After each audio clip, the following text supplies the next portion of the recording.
베드로전서는 성도가 어떻게 세상을 살아가야 하는가에 대한 성도 생활의 기초, 그리고 성도 생활의 목표, 그리고 실제적인 성도 생활은 어떤 것들이 있는가에 대한 그런 내용들을 아주 구체적으로 이렇게 기록해 놓은 말씀들이 바로 이 베드로 전서의 말씀입니다. 성도의 기본적인 생활은 무엇이었는가? 어떠한 환경적 조건 속에서도 하나님을 끊임없이 찬송하면서 사는 거예요. 그것이 바로 성도들의 가장 기본, 기초예요. 생활의 기초. 힘들어도 하나님 찬송하고, 세균들이 득실득실 그리고 감염병이 걸려서 옆에서 사람들이 넘어지는 그런 상황 가운데 놓여 있어도 우리는 하나님을 찬송하고 하나님을 노래합니다. 폭탄이 쏟아지고 폭탄이 떨어져서 사람들이 죽어가는 그 참혹한 현장 속에서도 하나님을 즐거워하고 하나님을 찬송하는 것. 그것을 잊어버리고 그 페이스를 떠나버리면 그거는 성도로서의 기본이 망가져버리는 것이다 이 말이에요. 이것을 베드로 전서에서 1장에서 우리에게 분명히 말씀해 주셨던 것을 우리는 볼 수가 있었습니다. 그리고 시험 중에도 기뻐하는 것. 이것이 기본이에요. 성도들의 생활 기본. 그리고 성도들의 생활의 목표가 무엇이었느냐 2장으로 넘어와서 그 목표는 거룩하게 되는 거예요.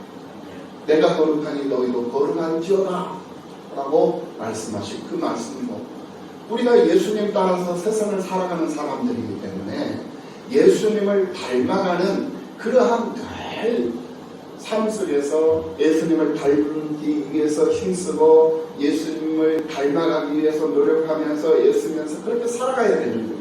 그것이 성도 생활의 목표가 되는 거예요. 우리의 목표.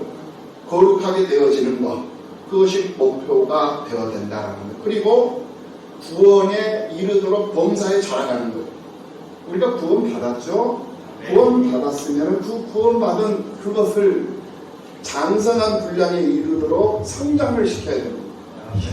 구원받은 자로서 힘을 갖고 완성을 이루어갈 수 있는 사람이 되어야 돼요. 그래서 주님 오실 때까지 하나님께서 구원받은 당신의 기뻐하는 사람들을 보호처에다가 넣어놓고 그 보호처에서 양육을 하시고 양육을 받은 그 사람들이 하나님 나라의 용사가 돼가지고 하나님 나라를 지키고 하나님의 몸된 교회들을 세우는 일꾼들이 되는 거예요. 그럼 그 보호처가 어디냐? 바로 이 교회단 말이에요. 하나님께서 기뻐하시는 사람들을 구원하셔가지고 구별하고 선별하셔서 이 보호처에다가 넣어주신 거예요. 무엇하라고? 양육받으라고. 양육이 뭡니까? 교육과 훈련을 통해서 성장해가는 거예요. 더욱 단단해지고 더욱 성숙해지고 더 어른이 되어져 가고 더 힘있는 자가 되어져 가는 거예요. 그래서 교회 생활이라는 것이 필요한 것이죠. 그래서 구원에 이르도록 범사에 자라가도록 그렇게 생활의 목표를 제시해 준 이 베드로 사도가 생활의 실제를 얘기를 하면서 성도가 사회생활은 어떻게 해야 되고 또 성도가 가정생활은 어떻게 해야 되며 또 성도의 개인 생활은 또 어떻게 해야 되고 그리고 오늘 본문 이제 5장으로 들어와서 성도가 교회 생활은 또 어떻게 해야 하는가를 가르쳐주고 있다라는 말씀입니다. 하나님 나라를 향해 살고 있는 나그네는 두 곳을 동시에 바라볼 수 있는 안목을 가지고 있어야 돼요. 하나님 나라를 향해 삶을 살아가고 있는 나그네, 오늘 우리들을 가리키는 것이죠. 우리는 이 땅에서 잠시 잠깐 있는 나그네다라는 거예요. 여행자예요. 순례자예요. 그렇게 순례자로 지금 살아가고 있기 때문에 이 땅에 눈에 보이는 것에다가만 관심을 두고 마음을 두고 세상을 살면 안 된다라는 거예요. 잠시 잠깐 썩어 없어질 것에다가 마음을 둬버리면 그 마음에 상처가 와요. 아픔이 오고 미래가 보장되지 않아요. 잠시 잠깐의 기쁨일 뿐이고 잠시 잠깐의 향락일 뿐이라는 거예요. 그러나 보이지 않는 것을 바라보라고 하는 그 이유가 뭐냐? 보이지 않는 것은 영원한 것이기 때문에 그래요. 그리고 우리는 순례자이고 나그네이기 때문에 이 땅에 잠깐 머물러 있는 곳에다가 마음을 빼앗기면 안 되기 때문에 영원한 본향, 영원히 변치 않는, 영원히 있을 내 고향, 내 집, 그곳을 바라보면서 그곳을 향한 그 사모하는 마음을 끝까지 고수하면서 삶을, 이 땅에 보내긴 삶을 잘 살면서 소임을 다하고 살다가 주님 오라 하시면 주님 앞에 서는 것이다 라는 거예요. 그래서 눈에 보이는 것만 볼 것이 아니라 눈에 보이지 않는 것도 볼 수 있는 안목을 가지고 세상을 살아야 하는 것이 바로 예수를 믿는 믿음의 사람들의 삶이다라는 거예요. 그것이 바로 교회 생활이다라는 거예요. 교회 생활을 하고 있는 성도들은 반드시 두 곳을 동시에 바라볼 수 있는 안목을 갖고 세상을 살아야 한다라는 말이에요. 왜 그래야 되느냐? 그것은 인간의 최종적인 목적인 하늘과 땅에 있기 때문에 그렇다라는 거예요. 그래서 베드로서 3장 13절 말씀에서 보면 우리는 그의 약속대로 의가 있는 곳인 새 하늘과 새 땅을 바라보도다 라고 말씀을 하고 있는 것을 볼 수가 있어요. 여기서 말하는 이 새 하늘과 새 땅은 이사야서 65장 17절 말씀, 보라 내가 새 하늘과 새 땅을 창조하나니 이전 것은 기억되거니와 마음에 생각나지 아니할 것이라. 이전 것이 기억은 되지만 마음에 생각나지는 않을 것이다. 네. 새 하늘과 새 땅을 내가 창조해서 너희들에게 줄 것이다 라고 말씀을 하셨다는 거예요. 그리고 어찌 그뿐이겠습니까? 계시록 21장 1절 말씀에서도 또 내가 새 하늘과 새 땅을 보니 처음 하늘과 처음 땅이 없어졌어. 바다도 다시 있지 않다. 하늘, 땅, 바다가 다 없어져 버렸어. 그리고 새 하늘과 새 땅을 우리에게 주신다라고 말씀을 하고 있는 것을 우리가 볼 수가 있어요. 베드로 사도가 이 서신서를 기록할 때 시기적으로는 로마에 있는 그 네로 황제가 이 우리 기독교를 박해하던, 아주 심하게 극심하게 박해하던 그런 때였어요. 그러다 보니까 사람들이 살면서 외형적으로는 생과 사의 두 시대를 동시에 볼 수는 없었지만은 내면적으로는 항상 생과 사를 함께 보면서 세상을 살아갔던 그런 시대의 그런 상황이었던 것을 볼 수가 있어요. 그렇기 때문에 베드로 사도가 오늘 우리들에게 두 가지의 이 안목을 가지고 두 곳을 바라보면서 살 수 있는 사람이 되어야 된다. 그러니까 하나님 나라만 바라보면서 사는 것이 아니라 이 땅의 것도 바라봐야 되는데 마음은 하나 이 땅에다가 두는 것이 아니라 하나님 나라에다 두고 이 땅에서 삶을 살아가는 동안에도 하나님 나라의 사람으로서의 본분을 다하면서 살아가는 거죠. 이것이 베드로 사도의 오늘 우리들을 향하신 교훈이다 라고 정리를 해볼 수가 있습니다. 예수를 믿는 우리 기독교인들은 세상 나라와 하나님 나라라는 그 사이에 끼어서 이러지도 저러지도 못하고 이것도 저것도 아닌 그런 애매모호한 그러한 모습으로 세상을 사는 사람들이 많이 있어요. 그런 사람들이 있다면 그들을 가리켜서 진정 크리스찬이다 라고 말할 수는 없을 것입니다. 기독교인들은 분명히 두 시대를 똑바로 볼 수 있는 그런 시야를 가지고 세상을 살아야 하는 특성과 특징을 가지고 분명히 세상을 살아야 한다라는 말씀입니다. 그러므로 동시에 두 시대를 꿰뚫어 볼 수 있는 그런 하나님의 사람들로 부족함이 없는 우리가 되어야 되겠다라는 그런 여러분들이 다 되시기를 예수님의 이름으로 축원합니다. 베드로전서 5장은 하나님 나라를 향해 삶을 살고 있는 나그네들에 대한 마지막 말씀으로 기록되어 있는 말씀인데 그 핵심 교지가 뭐냐? 바로 시간계입니다. 시간계. 잠깐과 영원이라고 하는 그런 시간계입니다. 그렇다면 잠깐은 무엇이고 영광은 무엇인가, 이것을 우리가 알아야 하나님 나라를 향해 살고 있는 나그네가 이 땅에 머무는 동안의 인생을 제대로 살 수가 있는 것이기 때문에 이것을 제대로 알고 교회 생활을 해야 되겠다라는 말이에요. 그렇다면은 이 잠깐이라는 것은 뭐냐? 이 잠깐이라는 것은 이 땅 위에서 잠깐 있는 고난이다. 잠깐이라는 것은 고난이, 이 땅에서의 고난, 바로 복음의 유익을 위한 고난이다. 하나님 나라 영광을 위해서 내가 고난 가운데 참여하는 거예요. 어려운 형편 속에 내가 놓여 있지만은 하나님 나라 영광을 위한 일에 내가 참여하려면은 그 고난이 가중되어도 그 고난에 참여할 수 있는 믿음의 사람이 바로 진정한 잠깐 동안 이 땅에 보냄을 받아 잠깐의 삶을 살고 있는 성도의 모습이다라는 말씀입니다. 세상살이가 힘든 것은 우리가 이 세상에서 나그네로 살고 있기 때문에 이 세상살이가 힘이 드는 것이에요. 인생이 머물러 있을 곳 없이 흐르고 있기 때문에 인생이 힘든 건 당연한 거예요. 그래서 오늘 본문 10절 말씀에서 우리의 삶을 정의해주고 있는 것을 볼 수가 있어요. 모든 은혜의 하나님 곧 그리스도 안에서 너희를 부르사 자기의 영원한 영광에 들어가게 하시니라. 잠깐 고난을 당한 너희를 친히 온전하게 하시며 굳건하게 하시며 강건하게 하시며 털을 견고하게 하시리라 라고 말씀하고 있는 것을 볼 수가 있어요.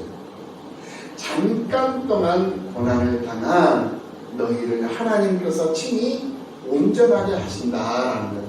친히 굳건하게 해주시고 친히 강하게 해주시고 친히 털을 더 견고하게 해주실 것이다. 그것을 믿고 믿음으로 주님의 몸된 교회를 세우는 일에 동참하라는 거예요. 그래서 베드로 사도는 오늘 본문 5장 말씀으로 들어가면서 가장 먼저 누구에게 권면을 하느냐, 장로들에게 권면을 하고 있는 것을 볼 수가 있어요. 오늘 본문 2절 말씀입니다. 너희 중에 있는 하나님의 양무리를 치되, 너희 중에 있는 하나님의 양무리를 치는 거예요. 자기 양이 아니에요. 어떤 분들은 착각을 하는데 하나님의 양무리예요. 여러분들이 다 하나님의 양무리이심을 믿으시기 바랍니다. 그 양무리들을 목사님에게 임시 청직이 맡겨주신 거예요. 잘 관리하라는 거예요. 잘 훈육하고 양육하고 교육해서 하나님의 용사들로, 하나님의 군사들로 성장시키라는 그런 과제를 내준 거예요. 목사님께 맡겨서. 그런데 그 양무리를 이제 맡겨 받았으니까 그 양무리를 책임지고 그 양무리들을 이제 관리를 하고 양육을 시켜야 될 것 아니겠습니까? 그래서 목사님들에게는 막중한 책임감이 있는 거예요. 그래서 사명감이 있는 것이고 소명감이 있는 거예요. 네. 그것을 억지로 하지 말라는 거예요. 억지로 하지 말라. 하나님의 뜻을 따라서 자원함으로 해라라는 거예요. 자원함으로. 억지로 하지 말고 자원해서 하나님의 뜻을 따라 자원함으로 해라. 더러운 이득을 위해서 목회를 하려고 하지 말고 하나님의 뜻을 따라 하나님이 기뻐하는 그러한 목회를 하라고 이 사도 베드로는 장로들에게 먼저 교훈을 하고 있는 것을 볼 수가 있습니다. 그러면서 3절 말씀에서 맡은 자들에게 주장하는 자세를 하지 말고, 맡은 자들에게 주장하는 자세를 하지 말라는 것은, 이 맡은 자들이라는 것은 교회 안에 있는 직분자들이에요. 교회 안에 있는 직분자들에게 주장하는 자세를 하지 말고 양무리의 본이 되라 라고 교훈을 하고 있습니다. 그러면서 4절 말씀에 그렇게 하면 목자장이 나타나실 때 시들지 아니하는 영광의 관을 얻을 것이다. 이렇게 분명히 말씀을 해주고 있는 것을 볼 수가 있어요. 이렇게 장로들에게 사도 베드로는 분명한 권면을 해주신 이후에 5절 말씀에서 이제 성도들에게 권면을 하고 있는 것을 볼 수가 있습니다. 젊은 자들아, 이와 같이 장로들에게 순종하고 이러세요. 장로들에게 순종하라고 했어요. 목사님들에게 순종하란 말이야. 목사님에게 순종해야 돼요. 믿으시기 바랍니다. 순종하시기 바랍니다. 자꾸 이단 사이비들이 목사님도 사람인데 목사님 말에 무슨 순종, 하나님 말씀에 순종해야지 무슨 목사님 말씀에 순종. 이거 성경적인 거 아니에요. 하나님이 주의 종으로, 당신의 종으로 목사님이 강도권을 주었어요. 강도권. 네. 강도권을, 강론을 할 수 있는, 도를 설파할 수 있는, 설교를 할 수 있는 권세를 주셨다는 거예요. 이게 하나님께서 목사님들에게 주신 거예요. 그러니 그 목사님이 강단에서 어떤 말을 하든 그 말씀이 선포되면 그것을 받아서 내 삶 속에 적용을 하라는 거예요. 그래서 목사님들에게, 장로님들에게 순종하라는 거예요. 그리고는 순종하고 서로가 겸손으로 허리를 동이라 이거예요. 겸손함으로 허리를 동이라. 허리를 졸라매라는 거예요. 허리를 졸라매서 하나님의 몸된 교회를 세우는 일에, 목사님이 목회를 하는 일에 힘껏 힘을 보태고 도움을 드리고 기도하고 참여하고 이래서 하나님 나라가 확장이 되고 하나님의 지경이 넓혀지는 그런 역사 속 주인공이 되라 라고 지금 말씀을 하고 있는 것을 볼 수가 있어요. 허리를 겸손으로, 다 서로 겸손으로 허리를 동이라. 이 말은 고난 가운데 참여하라는 거예요. 하나님은 교만한 자를 대적하시되 겸손한 자들에게는 은혜를 주시느니라 하고 말씀을 하고 있는 것을 볼 수가 있습니다. 6절 말씀 봅니다. 그러므로 하나님의 능하신 손 아래에서 겸손하라. 하나님의 능하신 손, 하지 못할 일이 없는 그 손 아래서 너희가 겸손하라. 때가 되면 너희를 높이시리라. 때가 되면 하나님이 너희들의 그 수고와 헌신, 너희들의 그 고난에 참여하는 그 수고를 헛되이 하나님이 여기시지 아니하시고 때가 되면 높여주실 것이다 라는 거예요. 그러면서 7절 말씀, 너희 염려를 다 주께 맡기라. 이는 그가 너희를 돌보심이라. 8절 근신하라, 깨어라. 너희 대전 마귀가 오는 사자같이 두루다니며 삼킬 자를 찾나니 너희는 믿음을 굳건하게 하여 그를 대적하라. 이는 세상에 있는 너희 형제들도 동일한 고난을 당하는 줄 알미라. 여기서 말하는 5절 말씀에서 말씀했던 이 젊은 자들은 바로 교회 안에서 힘 있는 직분자들을 말하는 거예요. 교회 안에서 힘 있는 직분자들. 그리고 여기서 장로라 하면 바로 목사님들을 가리키는 거예요. 그래서 우리 대한예수교 장로회, 이 장로교단은 목사님이 장로예요. 그리고 평신도들을 대표하는 그런 분들이 바로 장로예요. 그래서 우리 교회도 우리 김호겸 장로님은 우리 남가성교회 1호 장로예요. 그리고 또 협동 장로로서 우리 한상수 장로님 계시고 또 몇 분의 장로님들이 협력을 하고 계시죠. 그리고 우리 성도님들이 계시고. 그래서 이 당회라는 것이 거기서 나오는 거예요. 목사님들과 장로님들이 당회를 이루는 거예요. 그 당회를 이루어서 그리고 노회에 상정을 하고 노회에서 총회에 상정을 하고 이러면서 하나님의 나라를 세워가는 거거든요. 이게 바로 조직이에요. 그 속에서 여러분들이 힘껏 하나님의 일에 동참하고 하나님의 일에 쓰임을 받는 것이다 라는 거예요.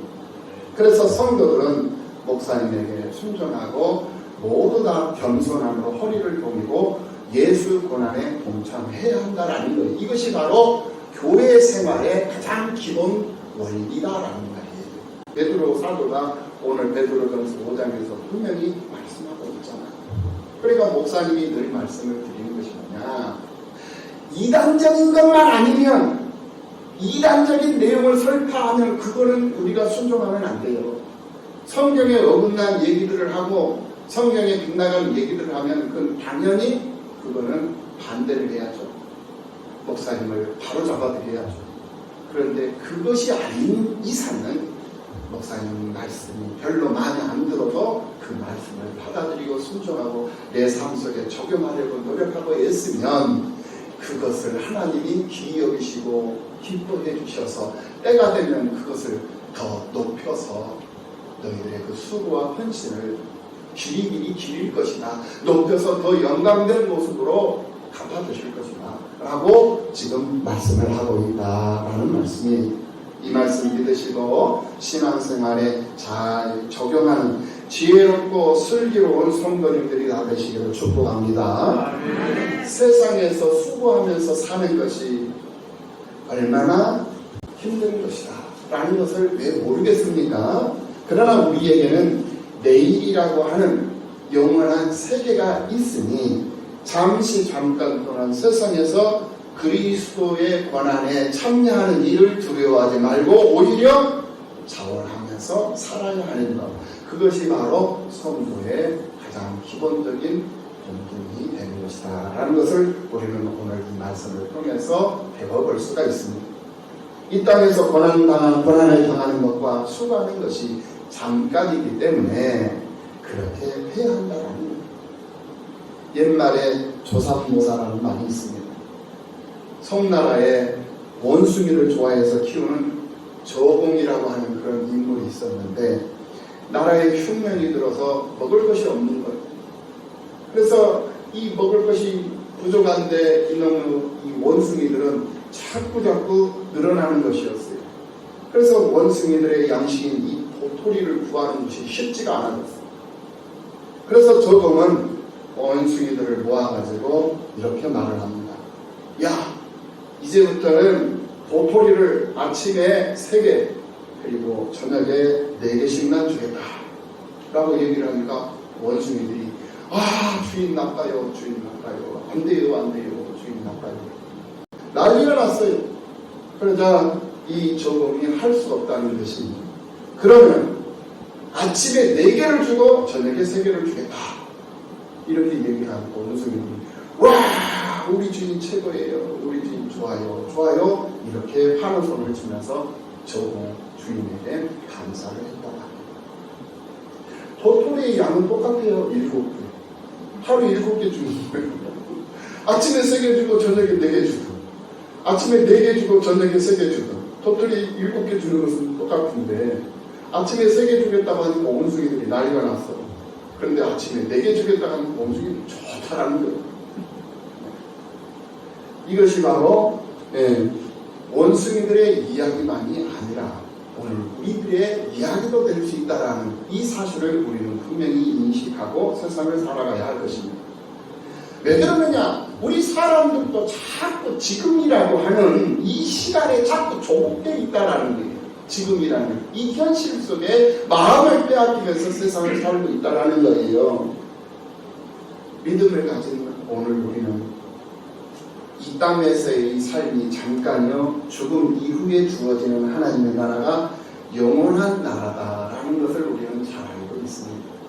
그런데도 우리는 눈앞에 보이는 시간에 속아서 영원한 하나님 나라에 있을 상급을 놓치고 세상을 살아가는 그러한 경우들이 많이 있다라는 것입니다. 지금 당장 배고픔의 문제에 더 많은 관심을 두고 살고 있는 원숭이들처럼 말이에요. 원숭이들이 조삼모사보다 조사모삼을 더 좋아했던 것은 마지막 때라고 하는 그런 시간적인 개념, 시간 개념에 대한 확신이 부족했기 때문에 그랬던 거예요. 그래서 원숭이들이 조삼모사보다는 조사모삼을 더 좋아했던 것이었습니다. 이 원숭이들에게 무슨 시간적 개념이 있었겠습니까? 이렇듯 미래에 대한 확신이나 내일에 대한 소망이 없는 사람은 지금 당장 더 얻는 것이 중요하고 지금 당장 더 모아놓는 것이, 더 모으는 것이 더 좋은 것으로 착각하면서 세상을 산다는 거예요. 미래에 대한 소망이 없기 때문에 그래요. 미래에 대한 확신이 없기 때문에. 그러나 내일이라고 하는 미래에 대한 확신과 소망이 분명히 그 사람에게 있다면은 지금 받아서 힘들게 지키면서 불안해하면서 두려워하면서 세상을 살기보다는 다음에 더 많이 갖고 더 확실하게 보장이 맞는 것을 더 나은 것으로 알고 세상을 살게 된다라는 미래에 대한 확신을 갖고 있는 사람과 미래에 대한 확신이 없는 사람과의 삶의 방식, 생각의 차이, 마음을 어디에다 두고 사느냐 하는 그 모습이다라는 거예요. 세상을 사는 사람은 주변에서 항상 죽음이라는 것을 보면서 세상을 삽니다. 그 때문에 사람들은 항상 미래에 대한 불안과 불신을 갖게 되는 것이고요. 그래서 사람들은 내일보다는 지금 당장 무엇인가 주어지는 것을 더 좋아하는 거예요. 시간에 속지 않는 여러분들이 다 되시기를 축복합니다. 지금 당장 눈에 보이는 것, 지금 당장의 배부름에 집착하는 그런 어리석음에서 벗어나서 하나님이 기뻐하는 영원한 나라를 바라보고 미래를 향한 그런 여유 있는 믿음의 삶을 살아갈 수 있는 여러분들이 되시기를 예수님의 이름으로 축원합니다. 아멘. 우리가 살면서 어떤 마음가짐을 가지고 어떤 사고방식, 생각을 가지고 사느냐에 따라서 그 사람의 삶의 방향이 달라져 버리고 내용이 달라져 버리고 가치가 달라져 버립니다. 두 번째로 영원은 하나님 나라에서의 영원한 영광이 된다는 것을 우리는 분명히 알아야 합니다. 그러니까 잠깐이라는 것은 이 땅에서의 고난이지만 영원이라는 것은 하나님 나라에서 영원한 영광이 된다는 거예요. 오늘 말씀에서 잠깐의 고난과 영원한 영광을 대조하고 있는 것을 볼 수가 있어요. 그것은 잠깐의 고난이 있어야만이 영원한 영광이 있다라는 것을 말씀하고 있는 거예요. 잠깐의 고난을 피해버리면 우리에게 영원한 영광은 보장되지 않는다라는 거예요. 그렇기 때문에 예수 그리스도를 위한 그 고난에, 그 잠깐의 고난에 참여를 한다면 영원한 영광 가운데 참여할 수 있는 그런 보장된 삶을 살아가게 된다라는 거예요. 한 사람의 삶은 그냥 지나가는 것으로 끝나는 것이 아니라고 했어요. 만약에 그냥 지나감으로 끝난다면 그것은 삶이 아니라 하나의 삶의 도구일 것입니다. 우리가 한번 생각을 해보십시오. 한 편의 드라마를 찍고 한 편의 영화를 찍을 때 그 영화 속 그 소품들, 그 영화 속 그 소품들은 한 장면이 지나가는 순간에 쓸모없는 소품들이 되어버리는 거예요. 그러니까 한 번 쓰고 그냥 말아버린다라는 거예요. 그러나 드라마, 그 영화가 끝났음에도 불구하고 그것을 연기했던 그 사람들의 그 연기는 오랫동안 예술적 가치로 남게 되더라는 거예요. 우리 인생도 그렇다는 것입니다. 지나가면 끝나버리는 것은 인생 여정을 위해서 잠깐 필요로 했던 여러 가지의 소모품들이 잠깐 필요에 의해서 있었던 그 소모품들, 그 소모품들을 아깝다고 버리지 못한다면 그 드라마는 실패한 드라마가 되어버리고 말 거예요. 우리들에게 실패한 인생이라는 있을 수 없고 우리들에게 실패한 인생이란 있어서도 안 될 것입니다. 우리의 인생이 결코 지나가는 끝이 아니라 영원토록 남는 것이기 때문에 그렇다라는 거예요. 그래서 주님 앞에 섰을 때 우리 주님은 반드시 우리를 향해서 정산을 요구를 하신다. 정산. 결산을 하라는 결산. 그래서 결산을 통해서 상급받을 자에게는 상급을 주시고 심판을 받을 자에게는 영원한 영광을 하나님께서 다스리시겠다라는 거예요. 그래서 반드시 우리는 하나님 앞에 서서 결산할 때가 있다라는 것을 알고 그 때를 보면서 오늘의 이 잠깐의 고난에 참여하고 동참하고 허리띠를 동이면서 쓰임을 받는다면 영원한 영광 가운데 넉넉히 들어가고도 남을 수 있는 그런 하나님의 기쁨의 백성들이 될 수 있다는 거예요. 사람에게는 피할 수 없는 것 세 가지가 있다고 했어요. 첫 번째는 태어나는 거. 태어나는 거, 내가 내 마음대로 내가 태어나고 싶어서 태어나는 게 아니에요. 하나님께서 부모를 통해서 태어나게 하신 거예요. 이거는 피할 수 없는 거예요. 그래서 태어나는 것이요. 두 번째는 죽는 것입니다. 반드시 사람은 죽게 되어 있어요. 죽는 것도 내 마음대로 죽는 게 아니에요. 하나님께서 다 선택되어져 정해주신 대로 우리는 살아가. 이건 피할 수 없는 거예요. 태어나는 것, 그리고 죽는 것, 그리고 마지막으로 하나님 앞에서 심판받는 것. 이것은 피할 수 없는 거예요. 이것을 분명히 여러분들이 기억하고 믿음으로 세상을 살아가는 믿음의 사람들이 되어야 한다는 말씀이에요. 그래서 히브리서 9장 27절 말씀에서 우리에게 분명히 말씀하십니다. 한 번 죽는 것은 사람에게 정해진 것이요 그 후에는 심판이 있으리니, 분명히 말씀하고 있는 것을 볼 수가 있습니다. 예수 믿는 자는 심판에서 구원을 받을 것이지만 예수 믿지 않는 자는 심판으로 연보를 받을 것이다 라는 거예요. 우리가 세상을 사는 것은 잠시 잠깐입니다. 그러나 그 삶의 흔적과 그 사람이 살아왔던 영향, 살아왔던 삶의 흔적과 그 사람이 살아가면서 수고하며 힘쓰며 허리를 동이면서 참여했던 쓰임을 받았던 그 모든 일들은 분명히 하나님 앞에서 정산을 하거든요. 그러므로 우리는 이것을 잊지 말고 하나님께서 기뻐하시는 일꾼들로 더 열심히 주님의 몸된 교회를 세우기 위해서 힘쓰고 애쓰며 허리띠를 동아매고 허리띠를 쥐어내고 하나님의 일에 쓰임 받을 수 있는, 그래서 주님의 숲을 이 땅에 이루어가는데 부족함이 없는 그런 사랑하는 성도들이 다 되시기를 예수님의 이름으로 축복합니다. 기도하시겠습니다.